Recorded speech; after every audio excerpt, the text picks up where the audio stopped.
목요일 오늘 4부 감성 토크쇼 청춘을 깨워라 시작합니다. 우리 엄마들은 아마 다 비슷한 느낌일 겁니다. 처음 아이를 가졌을 때 또 아이를 낳을 때는 건강하기만 하면 좋겠다. 건강하기만 해라 했었는데 아이 키우면서 왜 이렇게 또 욕심이 많아지고 바라는 것이 많아지는지요. 지금 뭐 우리 아이들이 다 컸다 하더라도 부모로서 바라는 게 더 많아지는 게 사실이죠. 욕심을 버려야지 하면서도 이런 욕심은 잘 버려지지가 않는 것 같아요. 특히나 아이들이 중고등학교 시절에 아마 우리 엄마 아빠들 욕심이 제일 많은 것 같아요. 그렇죠? 아이들 생각과 또 무관하게 엄마 아빠가 바라는 게 많은 시기가 또 이때가 아닌가 싶어요. 그래서 매일매일 요 청소년 자녀를 둔 부모님들 또 청소년들 하루하루가 갈등과 전쟁이다. 이런 얘기들도 많이 하나 봅니다. 우리 청취자분들 가운데 이 중고등학교 자녀들을 두신 분들이 참 많을 것 같은데요. 오늘 그분들을 위해서 해결사 한 분을 모셨습니다. 제가 감히 해결사라고 말씀을 드리는데요. 명지병원 정신건강의학과 교수이자 성장학교 별의 교장 선생님이신 김현수 교장 선생님 자리 함께 하셨습니다. 안녕하세요. 네, 안녕하세요. 네, 반갑습니다. 네, 반갑습니다. 네, 교수님 하시는 일이 참 많더라고요. 네. 뭐 여러 가지 하시는데 뭐 차츰차츰 이야기를 나누겠지만 거의 하시는 일이 이제 사람의 마음을 살피는 일이시잖아요. 네. 때로는 좀 힘들지 않으신지요? 힘들죠. 네. 어떻게 얼마나 힘드세요? 성적이 올랐다, 부모랑 안 싸웠다, 이런 얘기를 주로 듣는 게 아니라, 네. 잘 안 됐다, 힘들다, 밉다, 이런 얘기를 매일 들으니까, 네. 그런 얘기를 듣는 게 사실 쉽지는 않습니다. 네네. 네. 그렇지만 또 그러다가도, 선생님과 이야기를 나누고 또 시간이 흐른 다음에 네. 잘 되는 그런 기뻐하는 모습 보면은 더 행복감을 몇 배로 이상 느끼실 것 같아요. 네, 그런 보람은 있는데, 네. 뭐 부모님들 다 느끼시겠지만, 그러기까지는 시간이 걸리죠, 시간. 그러게 말이에요. 네. 저희가 사실 우리 김현수 교장 선생님을 모신 계기가 저희가 매일 함께하는 3부 코너에 전성기 목소리가 있어요. 전성기 목소리 주인공들의 이야기를 살짝 이제 들으면서 우리 애청자분들이 참 감동도 받고 자극도 받고 그러시는데 1월 3일에 저희 전성기 목소리 주인공으로 인터뷰를 하셨어요. 그래서 네. 그때 우리 스태프들이 다 와 너무 좋다 이런 생각을 같이 해서 오늘 꼭 한번 모시자 했었는데 바로 오늘이 그날입니다. 그래서 이렇게 함께하게 돼서 너무 반갑고요. 네. 아까도 잠깐 말씀드렸지만 이제 그 사람의 마음을 살피는 일을 많이 하시는데 그 중에서 이제 가장 많은 시간 또 정성을 쏟는 대상이 바로 우리 청소년들 아니겠어요, 그렇죠? 네. 네. 현재 우리 교장 선생님은 서울시 교육청 학습부진 대책 자문위원회 그리고 학교폭력 대책 기획의원이시고 또 전 한국청소년 상담원의 이사 또 여가부의 청소년 보호위원 등을 하셨는데 이렇게 그 청소년들에게 관심을 갖게 되신 무슨 특별한 계기가 있으신지 궁금하네요. 제가 의사니까 네. 일단은 제 전공의 시절에 네. 좀 청소년 환자를 더 많이 볼 기회를 가졌던 것도 중요할 것 같지만 네. 실제로는 저희 가정에서 저희 부모님이 제가 청소년기 막 들어갈 즈음에 이제 사업에 실패를 하셔서 네. 제가 청소년기 굉장히 어려웠어요. 이렇게 네. 부모님과 같이 살지도 못했고 네. 가족 친족들 밑에서 살다가 자취도 하다가 네. 저희 삼형제였는데 그런 경험이 어른들의 어떤 필요가 필요하다 이런 거를 하나 가져다 준 게 있고요.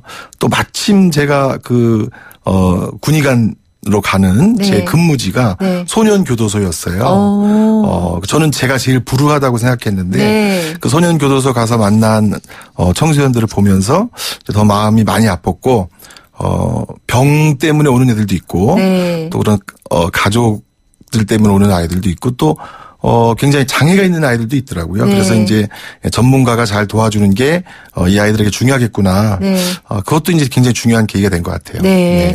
우리 이제 선생님 잠깐 말씀 중에 이제 청소년기 얘기를 하셨는데 그렇게 어려운 청소년기 부모님과 이렇게 떨어져 지내고 그럴 때 혹시 부모님에 대한 원망 이런 것도 있었을 것 같기도 하고요. 당연하죠. 그로 인해서 부모님과의 갈등도 더 심했을 수도 있을 것 같은데요. 네. 근데 마음으로는 굉장히 원망하고 네.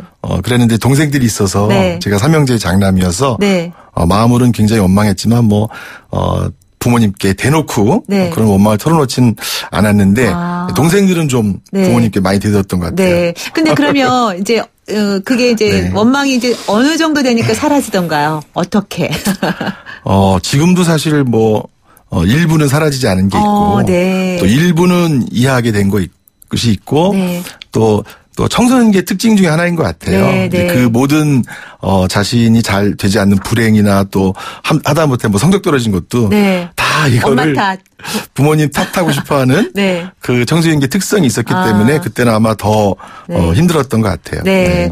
그럼 이제 동생들은 이제 그런 걸 다 표출을 했고 우리 교장 선생님은 좀 마음으로만 갖고 있다고 하셨는데 그게 원래 장남의 특징이죠. 장남. 네. 어느 것이 더 좋았다라고 생각하시나요? 표현하는 게 좋을까요? 아니면 표현하는 게 더 좋긴 한 것 같아요. 네. 왜냐하면 저는 아직도 약간 서먹한 게 있거든요. 네. 다 말을 못해서. 네. 근데 우리 그 밑에 동생들은 그때 다 퍼붓기 때문에 네. 지금은 좀 부모님하고 좀 더 편히 지내는 것 같아요. 그래요? 근데 다 퍼부는 당시에는 관계가 더 악화될 수 그렇죠. 있잖아요. 네. 그거 회복하기도 쉽지 않을 것 같은데. 네. 그래서 사실 청소년기에 이렇게 아이들이 부모님한테 대드는 게 네. 제가 볼 때 꼭 나쁜 것만은 아니에요. 왜냐하면 자신의 감정을 숨기거나 억압하지 않는 거니까 네. 어떤 면에서는 꼭 참고 아무 말 안 하고 혼자 힘들고 슬프고 그러면서 어떤 나쁜 행동을 결심하는 것보다 네. 사실 내 앞에 와서 엄마 이게 싫어 아빠 이게 싫어 이렇게 말하는 게 그 순간에 그 말을 듣기는 힘들지만 듣고 변할 수 있는 게 어떻게 변해야 되는지 알 수도 있고 네. 또 아이도 그 나쁜 감정을 다 털어버렸기 때문에 아이들을 이렇게 부모님 앞에서 막 한다. 네. 이거는 어찌 보면 건강하다는 중요한 신호 중에 하나니까 듣기 힘드셔도 네. 건강하다 이렇게 받아들여줬으면 좋겠어요. 네. 근데 이제 요즘에 우리나라에서는 청소년들이 참 불행하다라는 게 공식처럼 그렇게 얘기들을 많이 하는 경우가 있어요. 네. 정말 청소년, 행복한 청소년이 많아 이러면 얼마나 좋겠어요. 네. 근데 그 중2병이라는 그런 말이 나올 정도로 우리 청소년들 왜 이렇게 불행하게 생각하는 걸까요? 스스로들. 그러게 말이에요. 사실 와서 행복하다는 애들이 없거든요. 네. 공부, 지겨운 공부, 네. 또 경쟁, 아이들 사이에서 경쟁. 저는 공부 잘하는 애들은 그러면 행복한가? 그래서 공부 잘하는 애들도 가끔 와서 네. 물어봤어요. 네. 너는 행복하냐? 그거 아니래요. 네. 왜냐하면 자기보다 잘하는 애가 있기 때문에 자기도 행복하지 않다. 네. 세상이 부유해졌는데 그래서 부모님들은 편해졌다 이렇게 생각하시지만 또 다른 어려움하고 또 다른 고생이 있는 것 같아요. 그리고 네. 애들이 와서 울고 갈 때도 많은데 부모님이 자기만 바라보는데 네. 사실 자기는 부모님이 원하는 걸 하고 싶지 않다. 나는 다른 꿈이 있다. 네. 그런데 부모님이 자식이라고는 너 하나밖에 없기 때문에 네가 자기 소원을 들어주지 않으면 내 삶은 헛되다 이렇게 네. 말하니까 아이가 이걸 어떻게 해야 되나. 하지만 자기는 죽어도 부모님이 원하는 거를 하기는 싫다. 네. 이런 게 참 네. 요즘 아이들의 우리가 몰랐던 불행인 것 같습니다. 네. 그럼 그런 부분이 요즘 우리 청소년들이 가장 힘들어하는 거라고도 할 수 있을까요? 네. 어떤 아이가 와서 딱 정리를 하는데요. 네. 초등학교 때는 수치심이 힘들었대요. 네. 다른 엄마들 공개 수업 이럴 때 우리 엄마가 나를 더 자랑스럽게 생각하지 못하게 한 거. 중학교 때는 사실 허세 떤다고 하지만 되게 외롭대요. 말할 사람이 없어서. 정말로 얘기를 잘 들어주고 해결책을 제시해 줄 사람. 그다음에 고등학교가 되면 불안하대요. 이렇게. 네. 내가 이렇게 해서 어른이 되나? 이렇게 해서 군대를 가야 되나? 네. 이러면서 내가 진짜 어른이 돼도 가능한가? 내가 지금 어른이 가능한가? 그래서 사실은 아이들이 정서적으로는 과거보다 훨씬 힘든 것 같아요. 네. 이제 아이들도 이렇게 힘들지만 또 부모 입장에서 또 이제 얘기를 하시는 경우를 보면 저도 마찬가지예요.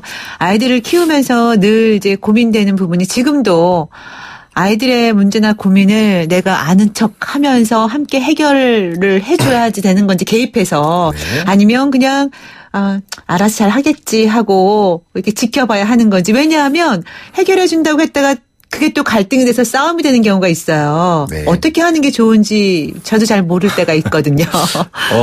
이제 생활 환경이 많이 변하고 문화가 바뀌면서 네. 요즘 정말 우리 청소년들은 서양 청소년들과 비슷한 의식이 있는 것 같아요.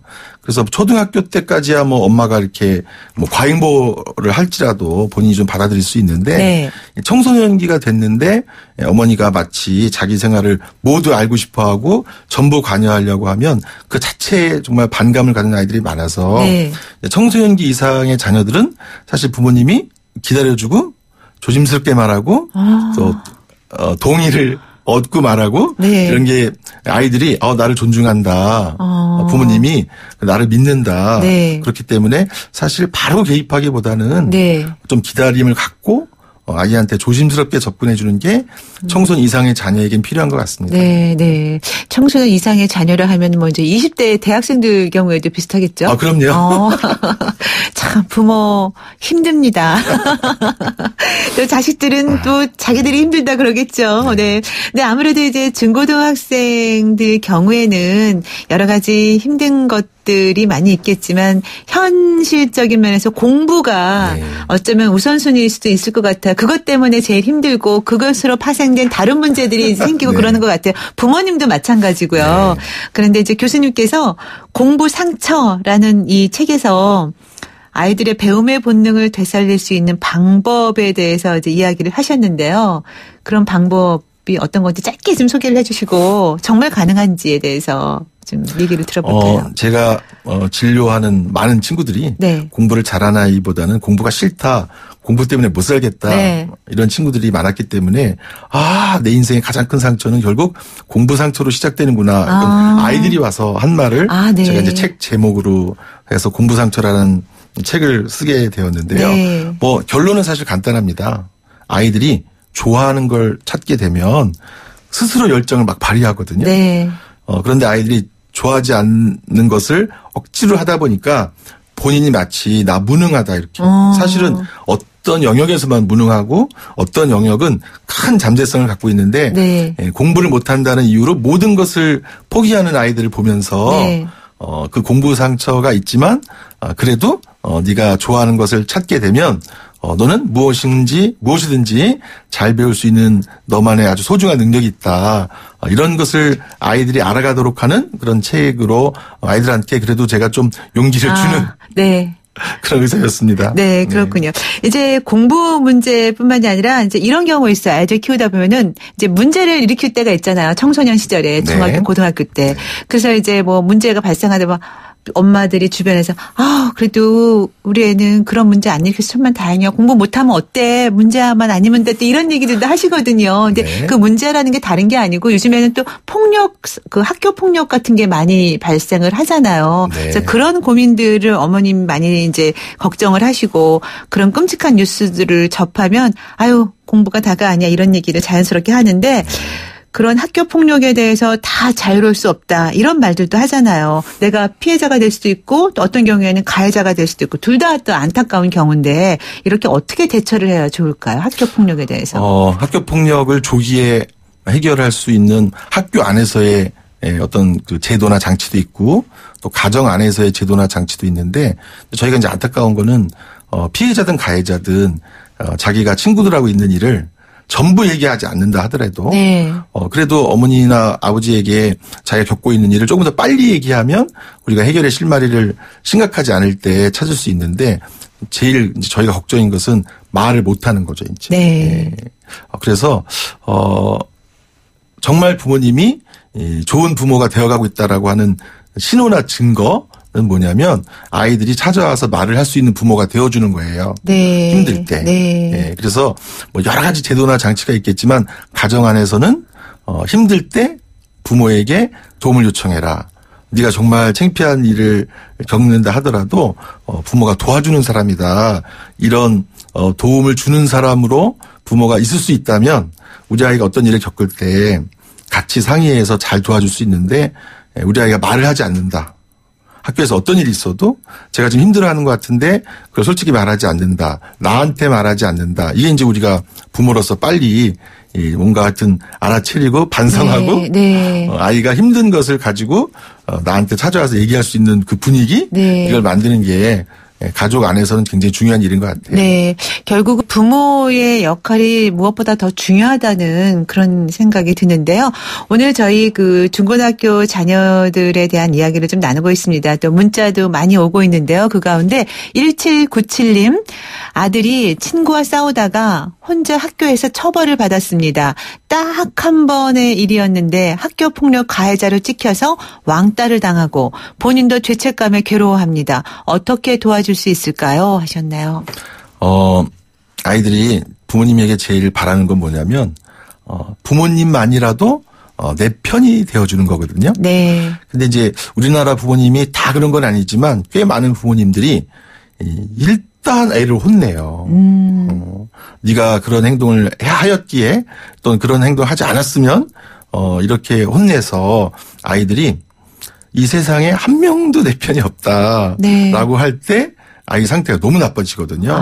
그래서 지금 뭐 학교 문제, 친구 문제 이런 복잡한 문제를 해결하기 전에 전 단계에서 이 어머니가 해주셔야 될 제일 중요한 일은 그래도 엄마는 네 편이다. 네가 그 행위를 잘했다는 건 아니지만 어쨌든 네가 현재 고민하고 힘들어하는 그 마음을 엄마는 느끼고 공감하고 앞으로 이제 네가 더 나아지도록 도와주는 것은 엄마 함께 할 거다. 너 너무 외롭게 생각하지 말고 하여튼 힘을 내라 이런 말을 네. 해줄 수 있는 유일한 사람이 이제 엄마 아빠인데 이제 아이들이 와서 얘기하는 건 엄마 아빠도 내 편이 아니다. 내가 어떻게 나아질 가능성이 없다. 이렇게 말할 때가 애가 너무 절망스럽기 때문에 네. 저는 그 문자 보내주신 분에게 뭐 어떤 복잡한 제도적 해결책을 나중 문제고 네. 아들과 엄마의 관계 이거를 더 굳건히 하자. 네. 그런 조언을 드리고 싶습니다. 네. 그런 이제 엄마와 자녀와의 관계를 굳건히 하면서 이제 그렇게 든든한 지원자가 있다는 그런 힘을 주는 것도 상당히 중요하다고 생각을 들고 지금 그렇게 말씀하셨고요. 또 이제 또 반대로 또 보면은 어떤 경우에는 이제 나는 별거 아닌 것처럼 생각하지만 상대방은 큰 상처가 될 수도 있는 경우가 있잖아요. 네. 그럴 때는 그 상대방에게 어떻게 해야 한다는 그런 좀 가르침도 필요하지 않을까 싶은데. 네. 공감하는 법을 가르치는 것은 또 부모에게 중요한 네. 훈육의 덕목인 것 같아요. 네. 타인이 내 행위로 인해서 얼마나 아파하는가를 느낄 수 있도록 부모님이 네. 실제로 이제 나도 만약 그런 상황에서 나라도 이렇게 느꼈겠다라고 모델이 되어줘서 네. 아이에게 그 상대방이 느꼈을 그 감정을 잘 이렇게 전달을 네. 해주는 게 네. 또 아이한테는 도움이 돼요, 실제로. 네, 네.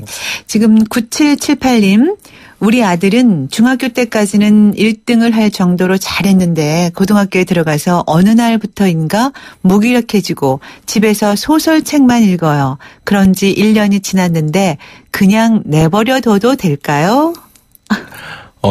중학교 때까지 잘하다가 네. 고등학교 가서 잘 하지 못하는 이유는 사실 자신감의 상실인 경우가 많거든요. 네.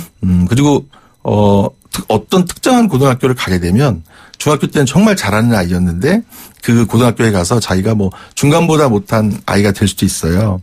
이런 친구들은 잘하면 하고 잘못하면 할 필요가 없다라는 마음속에 어떤 잘못된 그런 인지나 신념이 있는 경우가 많아서 네. 부모님들이 잘하지 않아도 나는 최선을 다하는 모습 그 자체를 제일 보고 싶다. 그게 제일 아름답다라고 어느 날 이제 아이랑 아주 깊게 얘기가 잘 통하게 되면 아이가 잘하지 못하는 것으로부터 생기는 비난이나 여러 두려움을 좀 줄이고 네. 최선을 다해서 해보는 마음을 좀 가질 수 있지 않을까. 물론 쉬운 일은 아닌데 네. 이런 아이들 사실 평가에 너무 민감한 아이들이거든요. 네. 그래서 이 평가에 대한 두려움을 접게 해주고 정말 이 아이가 하고 싶은 거, 재능이 뭔지 이런 걸 잘 찾아서 잘하는 게 중요한 게 아니라 네. 네가 재밌고 즐겁게 하는 일을 열심히 하는 게 훨씬 더 중요하다. 이런 메시지가 여러 번 아이한테 전달돼서 아이가 그 말에 이제 수용을 하게 될 때 늦더라도 다시 시작하는 것 같아요. 네, 네. 또 7100님, 저는 아들, 딸 중고등학교 때 안 좋은 일이 있다든가 할 말이 있으면 도시락에 손편지를 넣어줬어요. 그래서인지 훌륭한 인재로 자라났어요. 지금은 SNS로 소통하면 좋을 것 같아요. 지혜를 발휘해야죠. 이거 참 좋은 방법인 것 같아요. 네, 요즘은 뭐 말로 하지 않아도 네.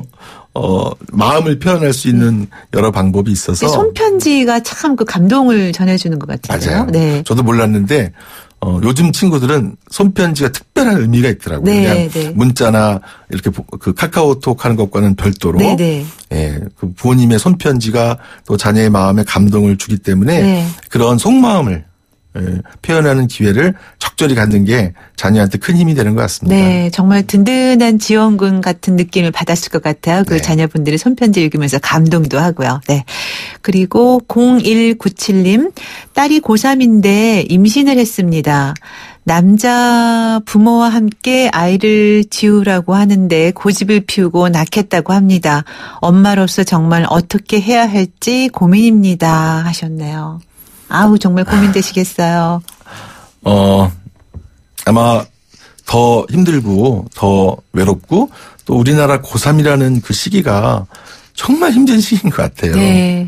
그런 시기에 또 그런 어려움이 겹쳤기 때문에 주변의 도움과 지지가 필요한 것 같고요. 지금 그런 상황에서 만약에 미혼모가 되기로 결심을 우리 친구가 했다면 도와줄 곳이 전보다 많아요. 네, 미혼모를 도와주는 곳들이, 네. 네, 그래서 보통 이제 저희가 아이가 선택하는 것을 수용해주고 도와주는 게 제일 좋은 해결책이라고 하는데 그 과정이 되게 중요하거든요. 네. 그래서 저는 이 친구가 충분히 생각하고 결정할 수 있도록 하는 그 기회를 그 미혼모 관련된 상담팀하고 이 가족이 같이 그 과정을 겪어서 아이의 결정을 존중하는 방향으로 가는 것이 사실 길고 긴 인생을 볼 때 네. 부모도 덜 원망받고 아이도 후회하지 않을 결정을 내리는 거라고 생각해서 어떤 결정을 내리는 게 중요한 게 아니라 네. 아이들은 어떤 과정을 좀 존중받는 과정을 해주기를 원한다는 거를 좀 부모님도 더 알아주셨으면 해요. 네. 또 3193번 쓰시는 분, 아이들이 술과 담배에 관심을 가질 때는 어떻게 잘 대처할 수 있을까요? 청소년기에 이거 남학생들 많이 이러죠? 예전에 보면 네. 그렇던데. 사실 뭐 중학교 1학년 때부터 담배 피는 친구들이 급증하죠. 네. 담배 피는 이유는 사실 어른처럼 보이고 싶어하고 세 보이고 싶어하고 네. 또 친구들과 같이 어울려서 하는 중요한 멤버십의 활동이죠. 네. 근데 아주 초등학교 때부터 담배에 대해서 교육을 잘 받은 애들이 확실히 덜 피긴 해요. 그다음에 다양한 뭐 스포츠 포함하여 취미 활동이 많은 애들이 덜 피기도 하고 또 용돈을 너무 많이 주는 아이들보다는 적절하게 용돈을 잘 활용하는 친구들이 덜 핀다고 해요. 네. 그런 요인을 잘 생각하셔서 네. 초등학교 때부터 사실 네. 그런 교육을 잘 받도록 하는 거부터 시작하는 게 필요하지 않을까 생각합니다. 네. 자, 우리가 그 교수님 명지병원 정신건강의학과 교수이자 성장학교 별의 교장 선생님이다. 이렇게 제가 소개를 해드렸는데 네. 성장학교 별 대안학교라고 들었어요. 네네네. 어떤 학교인지 잠깐 소개를 네. 해주시죠. 시작 2002년도에 했는데요. 네. 2002년도에 치유적 대안학교 별. 그래서 치유와 교육이 함께 필요로 한 상처받은 마음의 상처를 받은 친구들과 함께하는 그런 대안학교를 시작해서 네. 지금 이제 2018, 17년 네. 째 운영하고 있습니다. 지금도 학교에서 또는 가정에서 마음의 상처를 받고 치유와 함께 교육이 필요한 그런 친구들이 지망해서 다니고 있습니다. 네. 근데 우리 청취자들 분 자녀들 가운데 혹시 또 일반 중고등학교 잘 적응하지 못한 친구들도 있을 수 있거든요. 네네네. 근데 이제 이럴 때는 어떻게 해야 하는지 물론 이제 인식이 많이 변하고 있지만 아직까지 그래도 대안학교나 홈스쿨링에 대해서 이제 살짝 편견이 있는 경우도 있거든요. 네. 네. 그 점에 관해서는 예전보다 정말 좋아진 것 같아요. 네. 정말 이렇게 교육을 중단시킨다. 배우지 않는다 이런 거에 관해서 우리 한국 사람들이 굉장히 비극적으로 생각하기 때문에 네. 지금은 평생교육시설에 학력을 딸 수 있는 그런 학교도 있고요. 네. 또 교육청에서 하는 위탁형 대안학교도 있고, 네. 또 뭐 대안학교는 학력 인정하지 않지만 미인가 대안학교도 있고, 뭐 정말 또 검정고시를 지원해주는 교육부에서 하는 또 지원센터도 있고 그래서 네. 물론 가급적으로 학교를 그만두지 않는 게 제일 좋지만. 네. 학교를 그만뒀다고 해서 뭐 부모님이 절망하시거나 그렇지 아니고 네. 그럴 필요 없고요. 네. 정말 다양한 위탁형 대안학교, 평생교육시설, 미인가 대안교육 네. 다양한 형태가 있기 때문에 아이랑 정말 뭘 할 것인가를 잘 상의하면 네. 또 다른 좋은 기회를 얻을 수 있으니까 네. 그걸 너무 실패했다 끝이다 이렇게 생각하지 않는 게 부모님들한테 필요한 것 같아요. 네. 자, 오늘 이렇게 해서 감성 토크쇼 청춘을 깨워라. 우리 성장학교 별의 교장 선생님이신 김현수 교장 선생님과 함께 우리 중고등학교 자녀들의 이제 뭐 문제가 아니죠. 부모들과의 네. 관계 또 어떻게 하면 또 청소년기를 잘 보낼 수 있는지 이야기 나눠봤습니다. 도움 말씀 잘 들었습니다. 고맙습니다. 네, 감사합니다. 당신의 전성기 오늘 목요일 순서 함께 하셨습니다. 애청해 주신 여러분 감사드리고 문자 참여하신 분들께는 더더욱 깊은 감사드리면서 끝곡 띄우고 저는 물러갈게요. 오늘 끝곡은 윤건의 내 편 들려드리겠습니다. 저는 내일 아침 10시 20분에 다시 올게요. 김명숙이었고요. 여러분 오늘이 가장 젊은 날입니다. 작은 지갑 선물 내 합격 소식 나